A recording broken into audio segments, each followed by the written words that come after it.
Halo semua, terima kasih udah datang ke acara kita kali ini.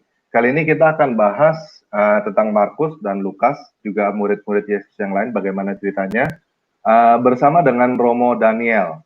Kita sambut dulu ya Romo Daniel. Halo Romo, Selamat sore.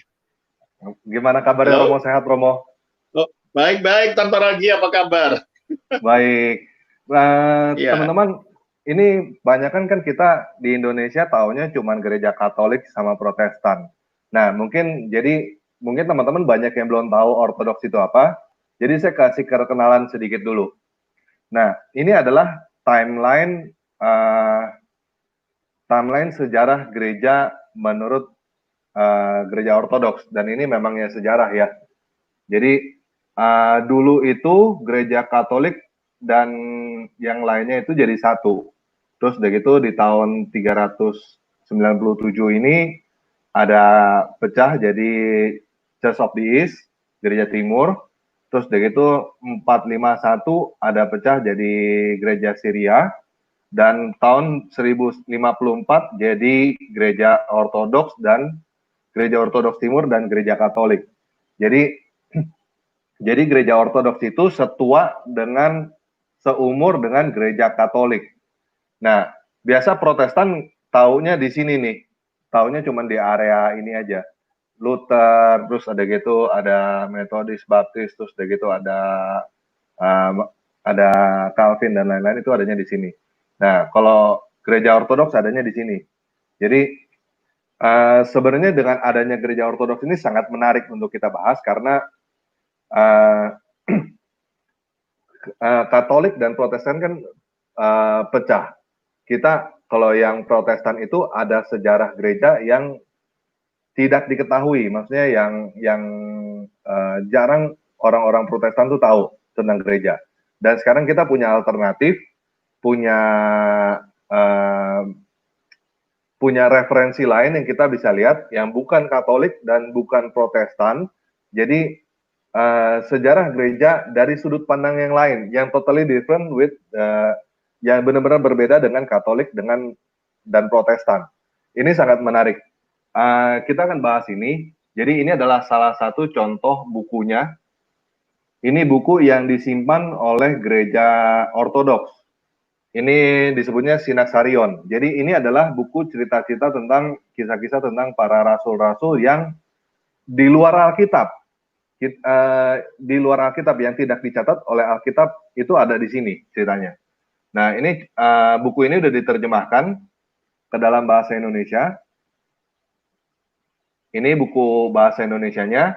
Di dalam sini ada cerita tentang Simon Petrus, tentang Paulus, tentang Andreas, Yakobus, Filipus, Bartolomeus, Thomas, Matius, Yudas saudara Yesus, Simon orang Zelot, Matias, terus penginjil Markus, penginjil Lukas, Yakobus saudara Yesus.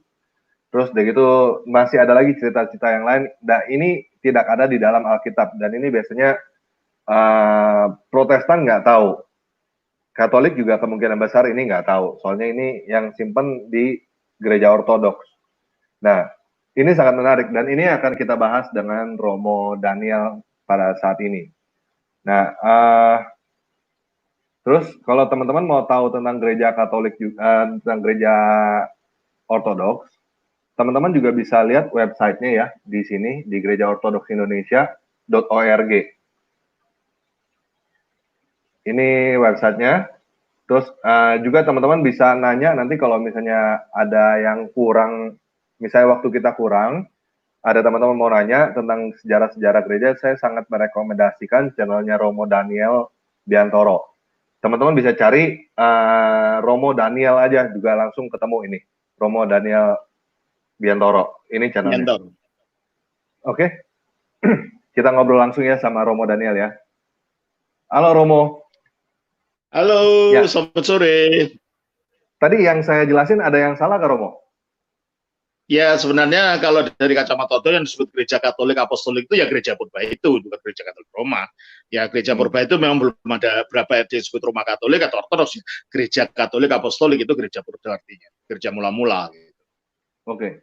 Jadi berarti karena yang di sini disebut kalau dengan Katolik itu dalam pengertian di Indonesia, kalau Katolik itu artinya Roma Katolik. Padahal dalam pemahaman Ortodok, gereja Katolik itu bagian dari gereja Katolik, gereja yang pada zaman purba itu, gitu loh maksudnya. Oke. Jadi kalau dari sudut pandang Ortodoks, ya kan ini kan Roma kan Ortodoks Timur kan.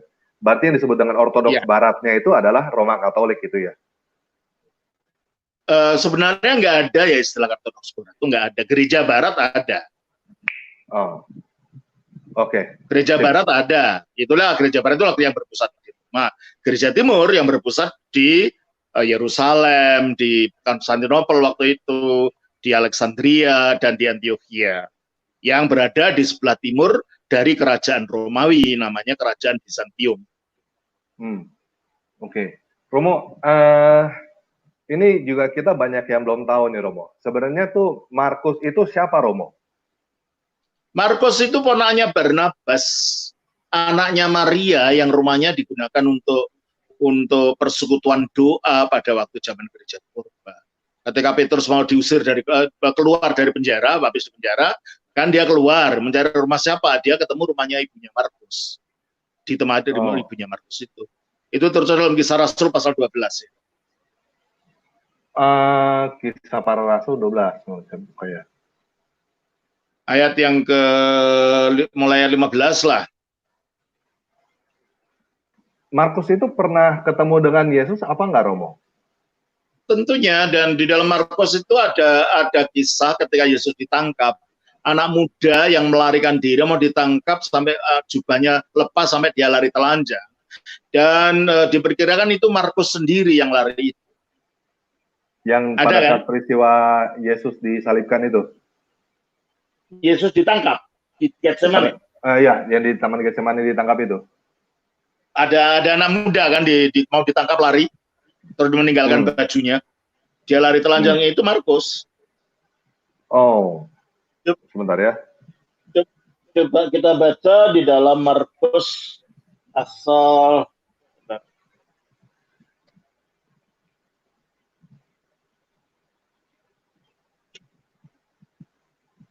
Kita lihat di dalam Markus 14 ya. Markus 14. Di mana Yesus waktu ditangkap itu?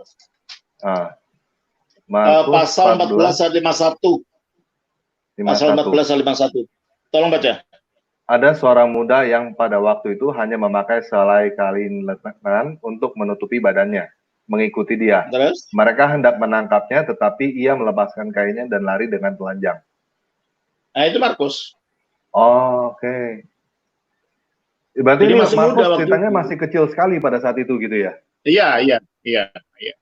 Oke. Terus tadi yang di Kisah Para Rasul di mana, Romo? Di dalam Kisah Rasul pasal yang ke-12. Kisah Para Rasul 12. Ayatnya yang ke 16 sampai bentar. Tetapi Petrus terus mulai ayat 12. Oke. Oh, ini dari 12 ya. Dan setelah berpikir sebentar, pergilah ia ke rumah Maria, ibu Yohanes yang disebut juga Markus. Di situ banyak orang berkumpul dan berdoa. Jadi Markus sudah ada, ibunya ikut dalam persekutuan. Dan ketika ia mengetuk pintu gerbang, datanglah seorang hamba perempuan bernama Rode untuk mengetahui siapa yang mengetuk itu. Ia terus mengenal suara Petrus, tetapi karena girangnya ia tidak membuka pintu gerbang itu dan segera masuk ke dalam untuk memberitahukan bahwa Petrus ada di depan pintu gerbang. Oke. Berarti nama lain dari Markus adalah Yohanes juga ya? Yohanes, nama lengkapnya Yohanes Markus. Yohanes Markus. Oh. Iya. Oke. Kalau Lukas itu siapa, Romo? Lukas itu orang Yunani ya, mungkin proselik ya. Dia pengikut agama Yahudi tadinya. Dia lahirnya di Antioquia. Ya, karena itu waktu Palestina banyak orang-orang Yunani juga, dan orang-orang Yahudi diaspora juga menggunakan bahasa Yunani. Jadi ya, ada campuran Yahudi dan Yunani menggunakan bahasa Yunani. Dia lahir dari Antioquia, dia di Antioquia. Di Antioquia. Orang Yunani, tapi bukan orang Yahudi ya, Romo? Dia orang Yunani. Iya, dia orang Yunani. Terus Lukas pernah ketemu dengan Yesus langsung nggak, Romo? Tentunya kalau di dalam buku Sinaksarion ini, jadi kami di Gereja Ortodoks punya catatan kisah-kisah para rasul dari zaman purba. Ini namanya Sinaksarion. Menurut Sinaksarion ini, Sinaksarion itu isinya kisah para pahlawan iman ya dari sejak zaman para rasul, yang para rasulnya itu sudah dijadikan buku sampai ini terusnya ada 12 buku tebal-tebal begini. Karena setiap hari ada peringatannya sendiri-sendiri. Ya, namanya Sinaksarion. Menurut ini, coba boleh saya bacakan di sini. Dari mengenai ini Lukas yang ditanyakan ya. Ya. Bentar. Dari Lukas itu diperingatnya bulan Oktober. Penginjil kudus Lukas dilahirkan di Antioquia, Syria, dan sejak masa mudanya belajar hikmat orang Yunani dan ilmu pengetahuan pengobatan.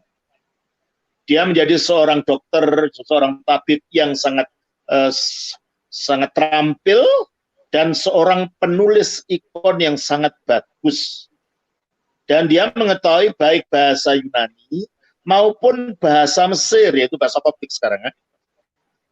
Demikian juga dia begitu sangat paham tentang hukum Tauratnya orang Yahudi, dan dia mengunjungi Yerusalem. Pada saat itu Tuhan kita Yesus Kristus hidup di dunia di antara manusia untuk mengabarkan berita keselamatan, dan benih keselamatan itu jatuh di tanah yang baik dari hati Lukas, sehingga Lukas menjadi percaya. Jadi dia ketemu Yesus dong kalau gitu. Dan dalam Sinaksarion ini dimasukkan dalam 70 utusan yang dipilih oleh Yesus di Lukas 10 ayat 1 itu. Di Lukas. Kalau dia dipilih jadi itu 70 utusan, salah satu 70 utusan, berarti dia mengetahui Yesus. Lukas berapa, Romo tadi? Lukas 10 ayat 1. Lukas 10 ayat 1. Kemudian daripada itu Tuhan menunjuk 70 murid yang lain, lalu mengutus mereka berdua-dua mendahuluinya ke setiap kota dan tempat yang hendak dikunjunginya. Ya. Dan dalam dokumen ini Lukas disebutkan sebagai salah satu dari 70 utusan itu. Oke. Lukas termasuk dari 70 yang ada di sini. Iya, iya. Wow. Terus kalau Matius? Kalau Matius dia kan dipanggil oleh Yesus, kan? Yang pemungut cukai itu maksudnya ya? Iya, pemungut cukai. Oke. Nah, Romo, mau nanya Romo. Ya. Ini kemarin banyak yang nanya juga. Nah, kan si Yudas kan bunuh diri kan gitu kan? Iya. Nah, terus posisi dia digantikan oleh si Matias. Matias. Oke. Nah, itu Matias berarti termasuk dalam 12 rasul itu atau gimana? Atau dia termasuk dalam 12 rasul, ya. Dia termasuk dalam yang 12 kisahnya rasul. Ada di buku yang sudah diterjemahkan. Oke, berarti Matias. Yang penggantinya Yudas bukannya Paulus ya, Romo ya? Bukan, Paulus adalah orang dalam kategori lain, karena dalam gereja waktu itu ada karunia rasul yang di luar yang 12. Coba kita baca dari 1 Korintus 12 ayat 28. Bentar ya. Ya. 1 Korintus 12 ayat 28. 12 ayat 28. Oke. Dan Allah telah menetapkan beberapa orang di dalam jemaat, pertama sebagai rasul, kedua sebagai nabi, ketiga sebagai pengajar, selanjutnya itulah, mereka jadi waktu itu ada karunia rasul. Rasul adalah orang yang ditugaskan untuk mengabarkan Injil, ajaran para rasul, di mana ajaran rasul itu belum pernah dikenal. Jadi rasul itu bukan kalau nabi ya orang yang punya karunia kenabian. Kalau kami di Ortodoks sekarang namanya starets atau yeronda, yaitu orang-orang yang mempunyai apa ya, karunia rohani untuk mengetahui hati orang sebelum orang itu ngomong sama orang itu. Kita masih ada orang-orang seperti itu. Masih. Oh. Selalu ada gitu loh. Selama Roh Kudus ada dalam gereja, karunia-karunia ini selalu ada. Hanya modelnya memang bukan model seperti yang dilakukan orang-orang Pentekosta atau karismatik sekarang. Enggak. Oh, lain lagi ya? Kalau mereka nubuat ya ngomong aja gitu, ngomong biasa, seperti memberi nasihat, lalu memberitahu ini. Saya pernah ketemu salah seorang seperti ini waktu saya di Yunani dulu. Saya kan belum pernah kenal, baru tiba. Dia lu tahu nama saya. Saya kaget. Belum pernah kenal, udah tahu langsung nama gitu? Belum, saya baru tiba di situ. Wow. Saya dipanggil, dia tahu nama saya. Dan akhirnya dia memberitahu hal-hal yang saya lupa. Wow. Saya sampai nangis waktu karena saya merasa seperti dikuliti betul. Wow, itu kayak di Alkitab sekali ya, Romo? Lah ya memang masih ada orang-orang gitu, banyak di Ortodoks itu. Oke. Dan biasanya orang-orang begini adalah seorang biarawan biasanya. Ada juga yang bukan biarawan tapi biasanya orang biarawan. Petapa-petapa gitu ya. Mempunyai karunia-karunia ini. Berarti Paulus adalah rasul tapi bukan termasuk yang 12 itu ya, di luar itu lagi. Bukan. Iya. Bersama Barnabas dia bukan termasuk yang 12. Yang 12 itu adalah merupakan kelompok tersendiri sebagai simbol daripada Israel baru. Gereja dianggap Israel baru, sebagaimana Israel lama itu punya 12 nenek moyang, yaitu 12 suku. Gereja sebagaimana Israel baru adalah punya 12 nenek moyang rohani, yaitu 12 rasul itu. Oleh karena itu ketika Yudas mati harus diganti supaya angka 12-nya tetap ada sebagai simbol. Lalu di luar itu ada rasul-rasul yang lain di samping yang 70 tadi. Di samping yang 70. Berarti ada orang-orang yang menerima karunia rasul itulah termasuk di dalamnya Paulus. Yang 70 itu ceritanya gimana, Romo? Maksudnya itu nanti yang akan saya beritakan sore ini. Lihat aja nanti. Saya gitu, ajarkan nanti. Oke. Yang 70 ini ya, 70 murid ini ya. Iya. Nah, Markus dan Lukas itu termasuk yang 70 itu. Oke. Akhirnya Markus menjadi muridnya Petrus dan Lukas menjadi ngikut Paulus gitu. Oke. Nah, Romo, ini bukan kan muridnya sih kalau Lukas. Kalau Lukas bukan muridnya Paulus, teman sekerja ngiring Paulus bantu. Ya. Nah, Romo, ini banyak yang nanya Romo kemarin Romo. Katanya ada yang punya punya pandangan bahwa Kristen itu didirikan oleh Paulus, Romo. Ya enggak lah, coba kita baca. Paulus mendapatkan pemahaman tentang Kristus ketika Kristus menampakkan diri di jalan Damaskus. Oke? Dalam perjalanan ke Damaskus mengenai orang Kristen itu kan dia mendapat penglihatan di situ. Dari situ lalu dia pergi ke Tanah Arab berapa tahun? 3 tahun. Ya. Nah, tentunya dia merenungkan semua yang dialami itu, baru dia ke Yerusalem.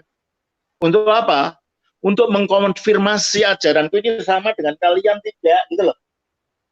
Coba kita baca dalam Galatia. Galatia pasal 1. Galatia pasal yang ke-1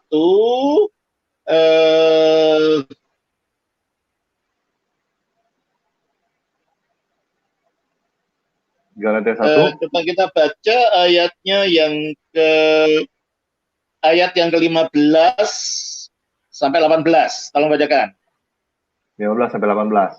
Tetapi waktu Ia yang telah memilih aku sejak kandungan ibuku dan memanggil aku oleh kasih karunia-Nya, berkenan menyatakan anaknya di dalam aku supaya aku memberitakan dia di antara bangsa-bangsa bukan Yahudi. Maka sesaat pun aku tidak meminta pertimbangan kepada manusia. Juga aku tidak pergi ke Yerusalem untuk mendapatkan mereka yang telah menjadi rasul sebelum aku. Tetapi aku berangkat ke tanah Arab dan dari situ kembali ke Damsyik. Ya, ada apa di tanah Arab? Dia pasti merenungkan apa yang pengalamannya yang luar biasa itu. Baru Oh, di situ dia memahami Mesias itu. Sesudah itu dia sudah mengetahui memahami apa ajaran itu, dia baru ke Yerusalem ayat yang ketiga, ayat ke-18. lalu 3 tahun kemudian aku pergi ke Yerusalem untuk mengunjungi Kefas, dan aku menumpang 15 hari di rumahnya. Nggak Tetapi aku mungkin lah tidak kalau melihat 15, seorang pun sudah rasul-rasul cukup. Jadi lain 15 kecuali hari di rumah Kefas, nggak mungkin lah dia ngomong tentang cuaca, tentang makanan, nggak mungkin lah. hmm, Pastilah dia hmm, ngomong tentang iman itu. Dan seandainya ada kekeliruan, pastilah Petrus akan mengatakan, kamu keliru Paulus, kan gitu. hmm. Ya Ini kan? lucu juga ya, ternyata Terus, Paulus pernah ke Arab ya. ya, Lucu juga ya, ternyata Paulus pernah ke Arab ya, Romo ya. iya, iya, iya. Hmm. Terus ayat yang ke-19. Tetapi aku tidak melihat seorang pun dari rasul-rasul yang lain kecuali Yakobus, saudara Tuhan Yesus. Iya, bertemu lagi dengan para rasul. Nggak mungkin mereka nggak tanya. Iya kan? Hmm. Kalau Ya. kita peduli dengan masalah-masalah Tuhan, pasti ketemu dengan orang-orang yang memang menjadi muridnya Yesus, orang-orang yang peduli dengan gereja, pasti ngomongnya tentang masalah-masalah keimanan itu, gitu kan? Hmm. Terus ayat pasal 2 ayat 1. Pasal 2 ayat 1. Kemudian setelah lewat 14 tahun, aku pergi pula ke Yerusalem dengan Barnabas dan Titus pun kubawa juga. Jadi ini sesudah pelayanannya dia mengabarkan Injil, ya. Terus kita baca yang ayat yang kedua. Aku pergi berdasarkan suatu pernyataan dan kepada mereka kubentangkan Injil yang kuberitakan di antara bangsa-bangsa bukan Kepada Yahudi. mereka Injil, ya toh dia membentangkan Injil ajarannya kan. Berarti para rasul yang lain kan tahu. Kalau dia salah kan ditolak. Ya kan? Terus ayat yang ke coba ayat yang ke 67. Dan mengenai mereka yang dianggap terpandang itu, bagaimana kedudukan mereka dahulu, itu tidak penting bagiku, sebab Allah tidak memandang muka. Bagaimanapun juga mereka yang terpandang itu tidak memaksakan sesuatu yang lain kepadaku. Tetapi sebaliknya setelah mereka melihat bahwa kepadaku telah dipercayakan pemberitaan Injil untuk orang-orang yang tidak bersunat, sama seperti kepada Petrus untuk orang-orang bersunat. Terus?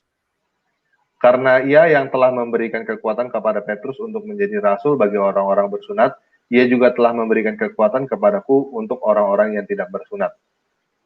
Terus? Dan setelah melihat kasih karunia yang dianugerahkan kepadaku, maka Yakobus, Kefas, dan Yohanes yang dipandang sebagai sokok guru jemaat berjabat tangan dengan aku. Jadi pimpinan gereja waktu 3 orang itu waktu itu ya. Terus? Sokok guru jemaat ya, pimpinan gereja. Berjabat tangan dengan aku dan dengan Barnabas menjadi sebagai tanda persekutuan, supaya kami pergi kepada orang-orang yang tidak bersunat dan mereka. Jadi mereka berjabat tangan. Mereka berjabat tangan yang di Yerusalem sama Paulus dan temannya ini. Dan menyetujui kamu ke sana, saya menyelayan di sini gitu. Berarti kalau gitu secara ajaran tidak mungkin Paulus tidak akan dikritik sama para rasul lebih dulu itu. Pasti dia mendapatkan sesuatu dari rasul. Dia pun ngaku loh itu. Di dalam 1 Korintus 15 ayat yang ketiga. 1 Korintus 15 ayat 3. 1 Korintus 15 ayat 3. Sebab yang sangat penting telah kusampaikan kepadamu, yaitu apa yang telah kuterima sendiri ialah bahwa Kristus telah mati karena dosa-dosa kita. Ajaran yang disampaikan kepada orang Korintus, kata Paulus, dia sendiri juga menerima. Berarti menerima dari seseorang. Kira-kira siapa? Menerima dari siapa? Para rasul lah. Iya kan? Iya. Dia nggak ngarang-ngarang ternyata. Dia juga menerima dari otoritas dia sebelumnya dia. Ya para rasul. Jadi Paulus sudah ngarang sendiri terus lalu para rasul pada dipengaruhi Paulus. Apa bodoh masa orang sebodoh itu? Dan Paulus pun tunduk kepada para rasul. Mereka berjabat tangan lah. Kalau dalam Islam namanya beat gitu ya. Saling berjabat tangan, setuju ya ajaranmu kami terima, aku terima ajaranmu. Kamu tugasmu aja, kamu di luar Israel, saya di dalam Israel, kan cuma gitu.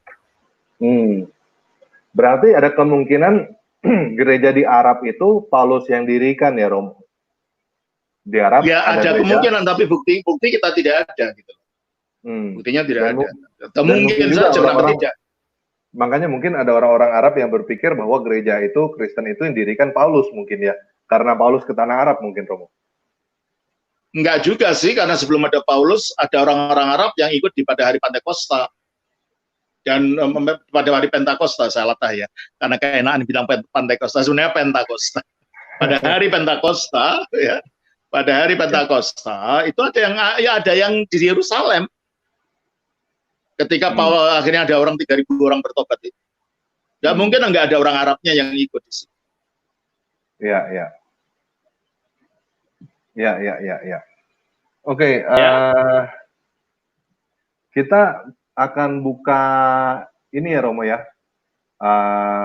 Kita akan buka undangan buat teman-teman yang lagi nonton di kita untuk bergabung ke kita untuk ngobrol bareng kita di sini. Jadi teman-teman yang mau masuk silakan klik link yang ada barusan dikasih ya.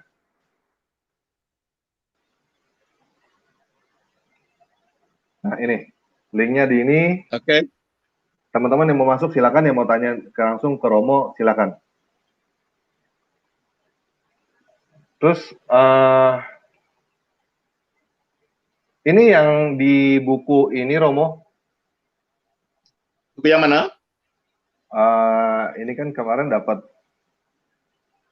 saya dapat info tentang buku ini, Kehidupan Para Rasul Suci ini. Ini isinya sama persis dengan Sinaksarion ya, Romo? Iya, memang diambil dari Sinaksarion, mungkin ditambah dari dokumen-dokumen lain. Oke. Kita udah ada tamu nih dari Roni. Ya, mari silakan. Shalom, halo Roni. Halo, selamat sore Pak Romo. Selamat sore Bapak Roni. Iya, mari. Saya senang sekali bisa dengan ajarannya Pak Romo ini. Saya itu cuma nggak bertanya sebenarnya Pak. Saya itu cuma usul sama Pak Romo sama Pak Tamparagi. Gimana kalau kami kontrak Bapak mengajarkan seperti ini gitu loh. Gimana? Gimana kalau kami kontrak Bapak untuk pengajaran seperti ini? Kan kita kan lebih tahu sejarah gitu loh Pak. Di-subscribe aja Pak. Channel Tamparagi sama channel Romo Daniel di-subscribe aja.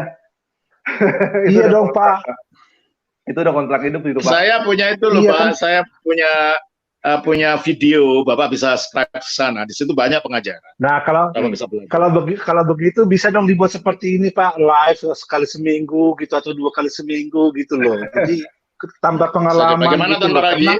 Iya, saya akan ngajarin Romo untuk bisa live seperti ini di channelnya Romo. Nah, gitu dong. Karena kita kan yang kita pelajari ini kan budayanya orang Yahudi. Kita kan nggak tahu semuanya gitu loh, Pak. Jadi kalau bisa Pak Romo please deh kalau diajarin lah orang-orang Indonesia ini nggak tahu sejarahnya Timur Tengah sana itu biar kita tahu apa yang kita imani, apa yang kita baca, apa yang kita pegang gitu loh Om. Iya. Ya, karena gereja-gereja yang masuk di Indonesia itu sejak zaman Portugis ya. Itu memang dari sisi barat, ya gereja Roma maupun kemudian gereja-gereja Protestan yang semuanya pecahan dari Roma dan akhirnya berkembangnya lebih ke barat, Eropa, Amerika, Australia kan gitu. Ya tentunya betul, akhirnya ya lebih tahu secara barat. Gitu. Gimana? Iya, karena yang diajari kita paling cuma penyembahan, pujian dan penyembahan gitu loh, nggak diajarin seperti ini gitu loh Om. Iya. Iya. Nah, ya deh, cuma gimana gitu terserah aja. nanti. Cuma gitu. Iya, cuma gitu aja Pak. Terima kasih Pak Roni. Terima kasih. Oke. Halo, Akasia Bunga, silakan. Ya. Halo. Ya. Halo, shalom Halo. Romo. Shalom. Shalom. Halo. Assalamualaikum bersama Mas ya Romo. Waalaikumsalam bersama Masia. Ya Romo, saya mau bertanya, mungkin sedikit penyimpang dari topik malam hari ini. Tapi semua itu menjadi Ya. tanda tanya saya. Kalau Ya. saya memang salah, kalau memang penafsiran saya salah, tolong saya ditegur Romo. Kalau Ya, memang kurang gimana? lurus, tolong diluruskan. Ini mulai Ini dari siapa ini? Ini siapa?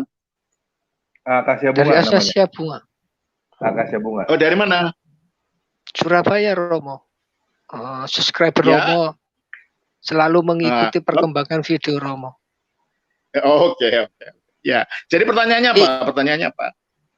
Agak menyimpang Romo ya. Jika saya mempelajari Ya. dari awal Alkitab, Perjanjian Lama sampai Baru, di Kejadian, terutama pasal yang kedua tentang manusia jatuh ke dalam dosa, di situ ada dua pohon kehidupan.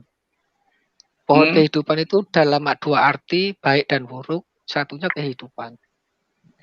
Kalau saya pelajari lagi di Perjanjian Baru, di situ juga ada dialegorikan sebuah pohon juga.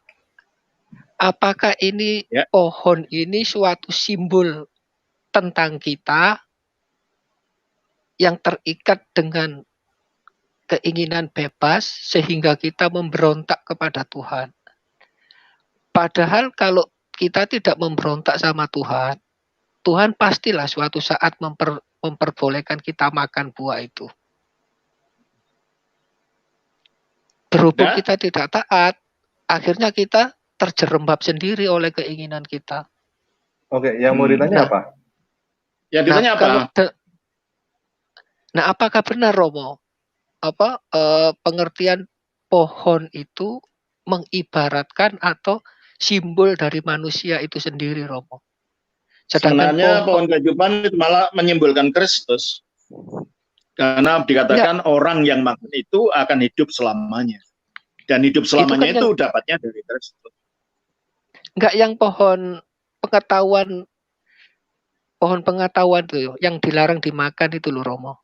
Ya, kalau pohon pengetahuan itu adalah simbol daripada ujian Tuhan tentang bagaimana manusia menggunakan kehendak bebas. Coba baca dalam Kejadian 2 ayat 16-17.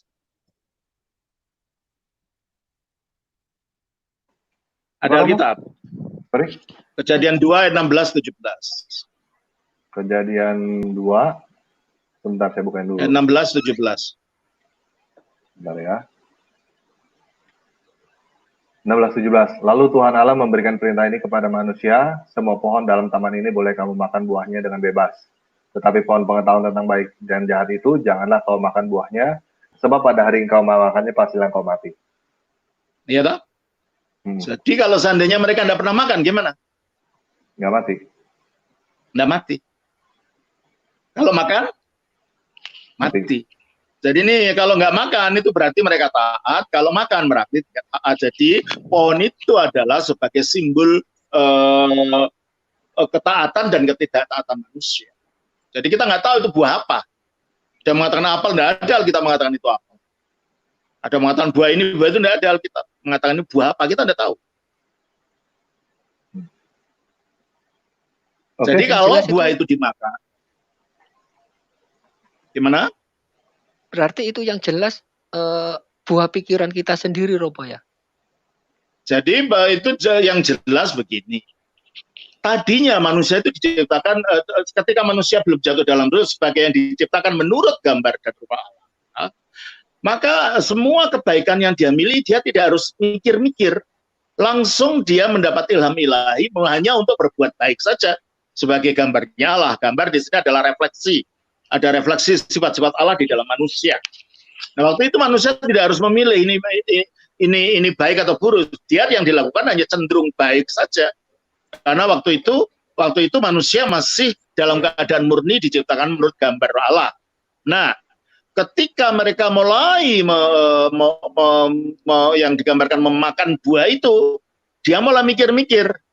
Sehingga akhirnya manusia itu menjadi seperti Tuhan bagi dirinya sendiri. sendiri karena dia mengambil keputusan bukan menurut kehendak Tuhan, tetapi menurut kemampuan dia berpikir.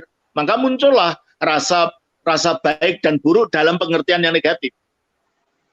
Oke. Tadinya enggak, tadinya dia hanya baik saja yang ada. Jelas Oke, ya? Romo, ini kayaknya mesti saya potong dulu, soalnya ini kayak topiknya bakal panjang banget kalau ini, Romo. Bisa 2 jam betul. Sendiri topik yang ini. Jadi saya cut dulu ya, Akasia Bunga Sorian. Nanti di subscribe aja channelnya Romo. Kalau misalnya Romo udah bisa... Tanya di sana aja, nanti saya jawab di video. Tanya dia saya ya. Punya. Saya punya channelnya. Saya punya channelnya. Kalau gitu. Tanya di sana, nanti saya jawab di video. Nanya di kolom chat. Nanya di kolom chat, lama dijawabnya Romo. Nah ya itu bukan karena saya yang kerja, bukan saya yang kerja orang lain. Saya kan banyak sekali kerja. Ya inilah kalau karunia Tuhan sudah dilimpahkan ke satu orang, banyak yang mencari. Oke Romo, terima kasih untuk tegurannya Romo, makasih. Terima kasih. Silakan Alkisah. Bagaimana? Halo, Alkisah, silakan. Halo, Alkisah, silakan. Halo, Alkisah, silakan. Bisa suara? Kalau nggak ada, kita langsung lanjut ke Alpha Omega. Soalnya banyak yang ngantri, sorry. Alpha Omega, silakan.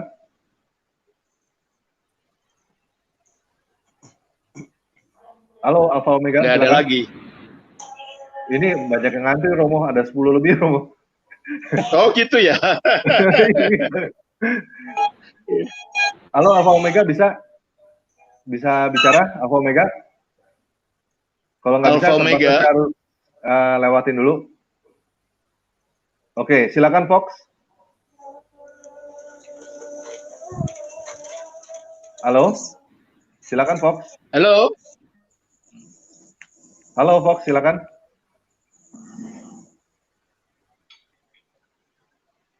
Halo, Fox, silakan. Oke, Chandra, silakan. Halo, Chandra, silakan. Tanpa lagi sama Romo, selamat sore. Selamat sore. Ya. Luar biasa. Ini siapa? Chandra Romo, Semarang Romo. Oh, Chandra. Oke, gimana? Ya, gini Romo. Dulu saya tahu channel Romo itu dari tetangga saya. Yang dulu masih channel Romo namanya Padepokan Dharma Tuhu ya. Iya. Terus saya ketemu ke channel Tanpa Ragi dulu. Itu saya mikir, ya, ini apa Romo ya? Saya bilang gitu. Tapi suaranya sama enggak? Suara Tanpa Ragi sama suara saya sama enggak? Nah, maksudnya saya kira itu muridnya Romo gitu, Romo. Oh iya. Oh, bukan muridnya lagi, cucunya muridnya. Gimana? Ada yang ditanyakan? Ada yang ditanyakan? Terus terang ini gara-gara Romo itu saya tahu sejarah. Gara-gara Tanpa Ragi saya juga firman. Ya kan? Iya. Gara-gara Tanpa Ragi juga saya tahu kalau sama gini-gini kita tahu namanya gimana. Tapi luar biasa ini akhirnya impian saya ini ya dikabulkan Tuhan antara Romo sama Tanpa Ragi ini ibarat bapak sama anak ini ketemu ini. Ini kalau Romo dengan Ragi ini bertanya nggak Pak Chandra? Gimana Om Tanpa Ragi? Ada yang mau ditanya Pak Chandra? Gini, sebenarnya saya kan sudah tahu nih kemarin Romo menjelaskan di channelnya itu kenapa sih yang gereja Barat sama gereja Timur nih sedikit ada crash ini, ada alasannya kemarin saya lihat di channelnya itu. Ya yang masuk pertanyaan saya di sini bisa nggak ya perpecahan kayak Kristen gitu, Protestan itu jadi satu lagi gitu, bisa nggak misalnya gitu? Ya sulit ya, sekarang aliran Protestan saja yang terakhir saya baca itu kalau nggak salah 53.000 aliran di seluruh dunia. Kalau antar Protestan saja alirannya begitu banyak. Kalau Protestan harus menyatunya harus ke Katolik dulu, sebab asalnya dari sana. Oh gitu namanya. Dan baru sesudah Protestan menyatu dengan Katolik, baru Katolik dan Ortodoks menyatu, baru bisa. Kalau nggak sulit ya. Ya memang ada sih kalau di Amerika itu sekarang banyak yang dari Protestan menggabung ke gereja Ortodoks itu ya juga banyak sekarang di Filipina. Katolik menggabung ke Ortodoks di kemarin itu di Guatemala tuh, kalau Guatemala ya itu ada 500.000 orang menggabung gereja Ortodoks. Itu ya ada yang gitu. Tapi kalau secara global mau disatukan agak sulit dalam situasi yang sekarang ya. Karena masing-masing mempertahankan ini saya benar kamu salah gitu kan. Sehingga agak sulit juga. Makanya diadakan Dewan Gereja Dunia pun udah berapa tahun, sejak tahun 1925, ini tahun berapa? Ini tahun 2000. Sudah hampir berapa? Tahun 20. Jadi berapa tahun itu? 1925 sampai 2000. Hampir 100 tahun. 100 tahun, ya? 25 tahun. Iya, benar. Bukannya menjadi bersatu, malah banyak perpecahan-perpecahan gitu. Agak sulit ini kalau sudah masalah begitu. Siap-siap gitu ya. Ini apa? Kita masih mulai berpikir kalau kita tuh memang banyak, kita bukan harus jadi seragam. Kita harus saling mengasihi, bukan harus jadi seragam gitu, Pak. Itu poinnya, benar. Poinnya ya itu kalau secara sosial sih bisa begitu. Kalau secara ajaran agak sulit juga ngomong gitu. Oh gitu ya. Sebab kadang-kadang ajarannya, umpamanya Protestan sama Katolik itu aja udah konflik gitu kan. Agak sulit. Kalau secara sosial sih tidak apa-apa kita bersaudara gitu kan. Kalau secara ajaran harus ini udah sejak reformasi bukannya gereja makin menjadi satu, maka gereja makin berpecah-pecah gitu loh di dalam dunia Protestan maksud saya. Pertanyaan kalau Ortodoks ya gimana Romo? Kalau Ortodoks apakah tidak ada perpecahan? Doktrin tidak. Kalau ada perpecahan itu lebih pada sisi organisasi atau sisi politik. Kalau doktrinnya nggak akan orang Ortodoks berani ngutik-ngutik doktrinnya, karena itu merupakan kebenaran yang berasal dari para rasul yang bukan dibuat-buat oleh siapa-siapa gitu. Oleh karena itu gereja Ortodoks, entah itu Rusia atau apa, kalau pekerja Tritunggal maunya semuanya seragam percayanya gitu. Jadi kalau masalah doktrinal enggak ya. Mungkin kalau namanya manusia ada konflik ini dan itu biasanya menyangkut perwilayahan, karena gereja Ortodoks kan dibagi dalam yurisdiksi. Yurisdiksi itu adalah wilayah administrasi gereja, cuma itu aja sebenarnya. Bukan masalah ajaran. Kalau ajarannya sama. Ya. Oke, gimana Pak Chandra? Ya gitu, luar biasa lah. Kayak Katolik Ortodoks kayak awal dari semuanya ya Romo ya. Pengajarannya kalau saya lihat kok yang gereja purba yang di timur itulah akhirnya sekarang disebut gereja. Gereja purba yang di barat itu akhirnya disebut gereja. Meskipun akhirnya gereja Roma Katolik pun mempunyai pandangan yang berbeda tentang eklesiologi dan gereja. Sehingga ya agak sulit gitu loh. Oke, siap Romo. Ya. Sejarah. Akhirnya saya belajar dari sejarah itu juga sih. Banyak soalnya keluarga saya juga sendiri nggak tahu gitu loh. Akhirnya saya sharing ke mereka tahu. Puji Tuhan lah. Ya, suruh lihat di itu aja, suruh lihat di website. Dan kalau memang tertarik lebih lanjut, ingin mendalami lebih lanjut, bisa kontak saya pribadi, gitu ya. Siap. Oke, gitu aja Om Tanwara. Makasih Pak Chandra.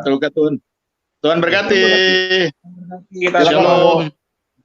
Shalom. Halo, selamat sore Pak Romo. Sore, silakan. Selamat sore.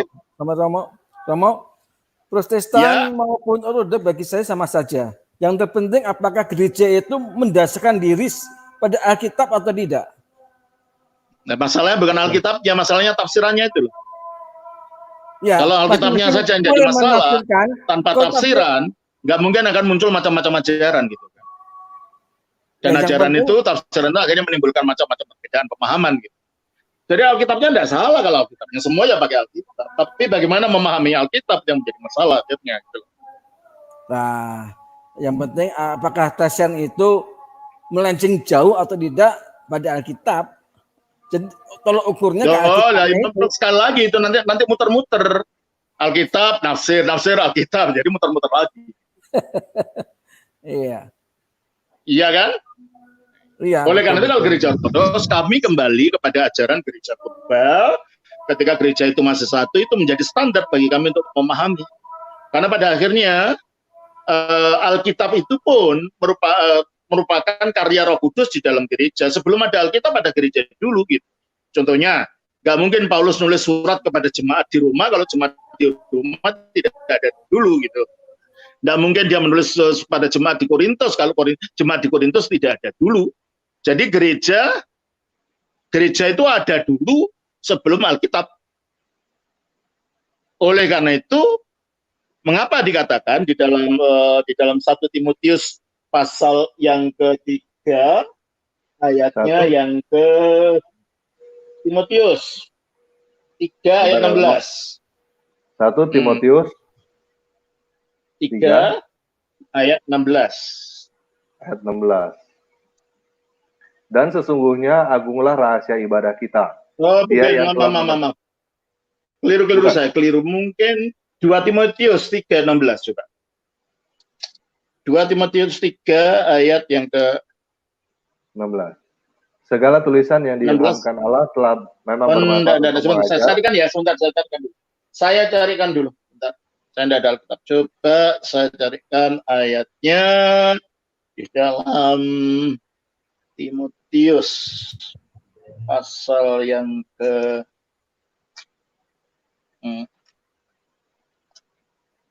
3 ayatnya yang ke maaf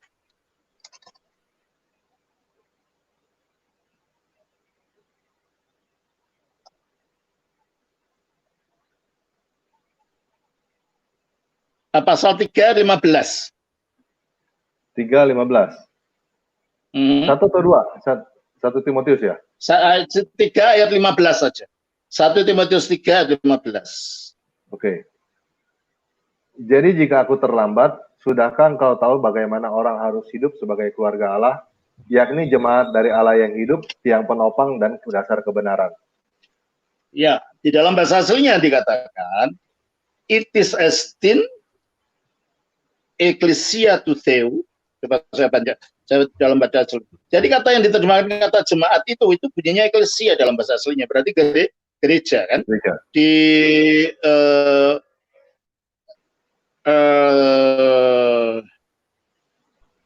Jadi dikatakan gereja rumah Allah itu dikatakan itis estin, yaitu eklesia tu theozontos, gereja dari Allah yang hidup, stilos itu artinya apa? Soko guru gitu ya. Stilos ke edreoma. Jadi soko guru dan dasar tis alitias dari kebenaran. Jadi Paulus sendiri mengatakan gereja itu adalah merupakan soko guru dan dasar kebenaran. Karena apa? Karena waktu Paulus menulis surat Timotius ini loh, waktu ditulis itu yang namanya surat Timotius belum ada. Karena baru ditulis. Yang namanya perjanjian baru pun belum ada. Perjanjian baru masih ditulis, belum dikanonkan, belum dikumpulkan. Tapi gereja sudah ada. Dan gereja sudah mempunyai ajaran dari para rasul yang berwujud ajaran lisan. Itu. Jadi kalau begitu, gereja itu mempunyai fungsi untuk memagari pemahaman kita manusia ini supaya tidak lari kemana-mana menurut tafsirannya sendiri. Halo? Iya. Jadi supaya memagari. Jadi akhirnya manusia itu cenderung pikirannya liar. Gitu. Akhirnya kebenaran Injil itu dijadikan sebagai semacam filsafat, gitu ya. Tergantung siapa menafsirkan. Akhirnya Alkitab tidak punya otoritas. Sebab masing-masing punya otoritasnya sendiri, masing-masing mengatakan ini saya yang benar gitu dan lain-lain. Nah, kalau di Ortodoks bukan begitu.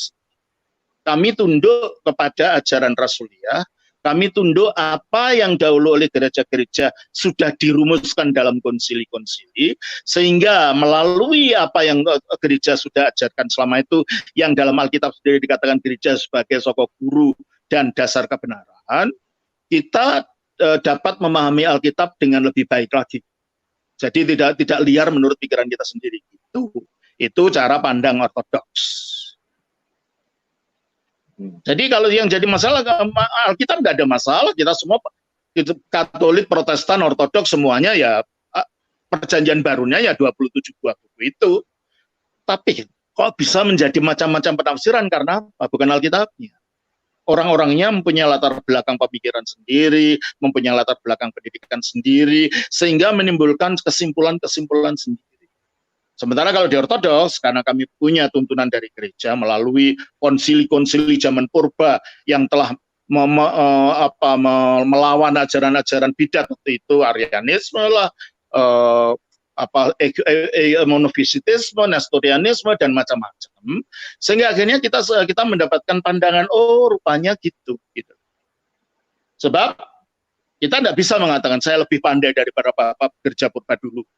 Itu satu kesombongan mengatakan saya lebih pandai.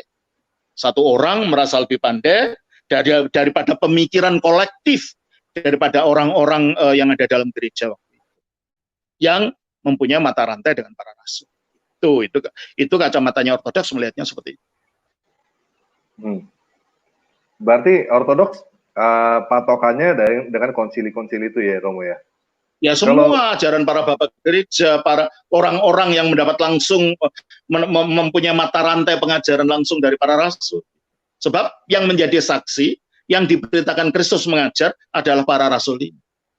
Maka otoritas mereka harus kita tetap pegang.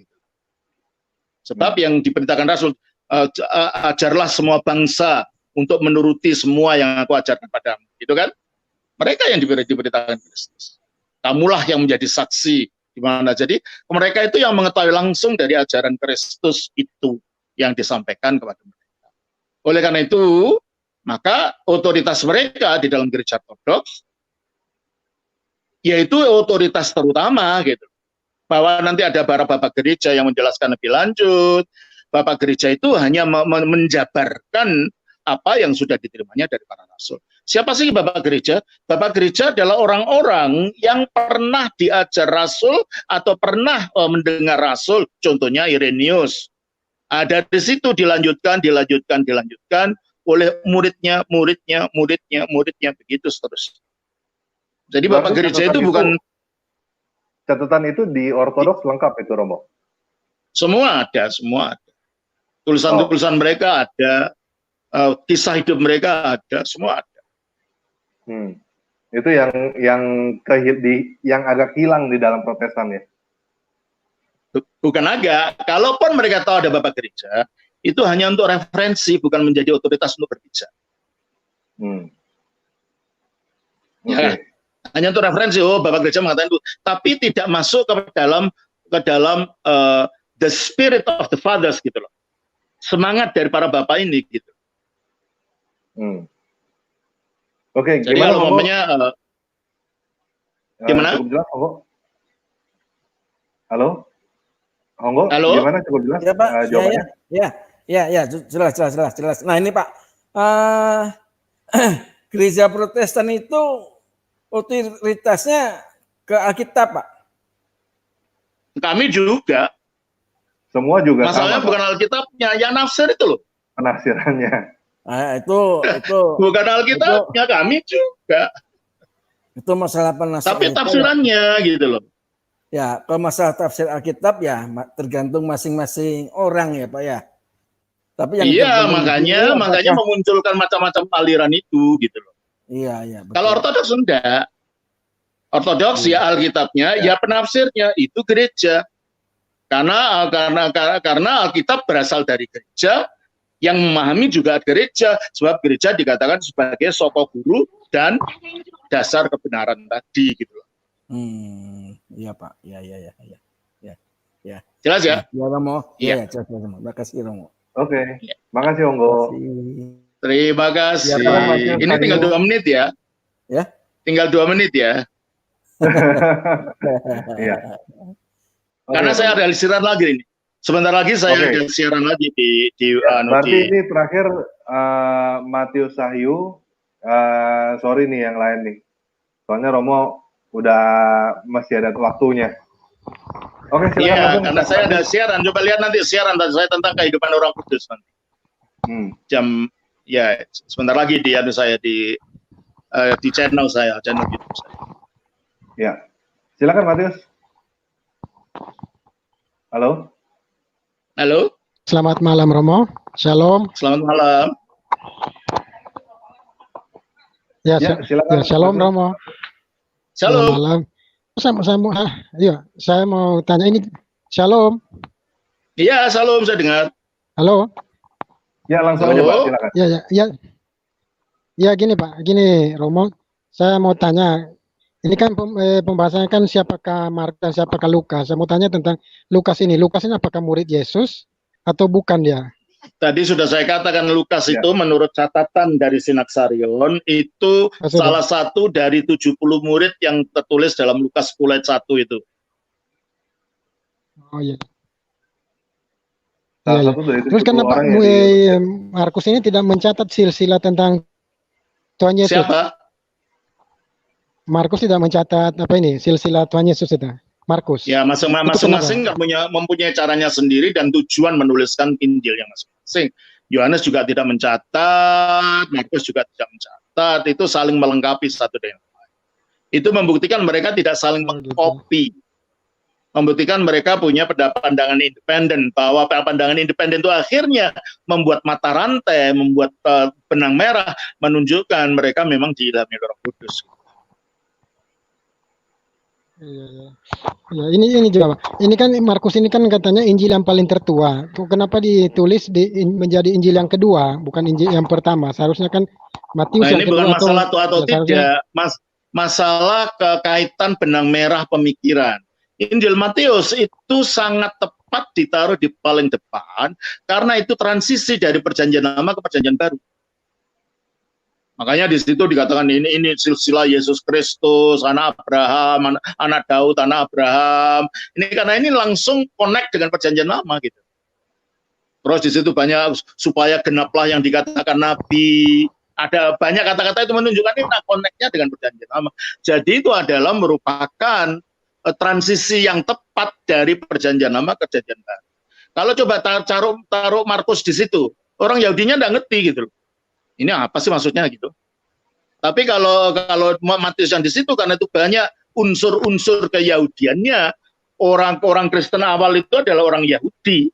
Ya, jadi mereka langsung oh iya berarti ini Mesias yang janjikan Perjanjian Lama itu.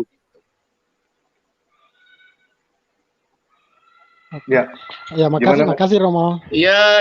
Oke, makasih. Jadi ya, saya kira kita dulu ya. Kasih berkati juga Romo. Ya, oke. Ya, sama-sama. Sorry guys, ini Romo udah mesti selesai. Yuri Sagala juga kayaknya kita nggak bisa terima lagi. Sorry ya. Mungkin bisa lanjut ke channelnya Romo Daniel ya. Channelnya Romo Daniel udah kita taruh di bawah deskripsi video ini. Dan teman-teman juga kalau mau beli buku yang tadi bisa beli di link yang ada di deskripsi video ini ya. Oke, sekian video kali ini. Oke, Tuhan terima kasih, Tuhan berkati. Shalom.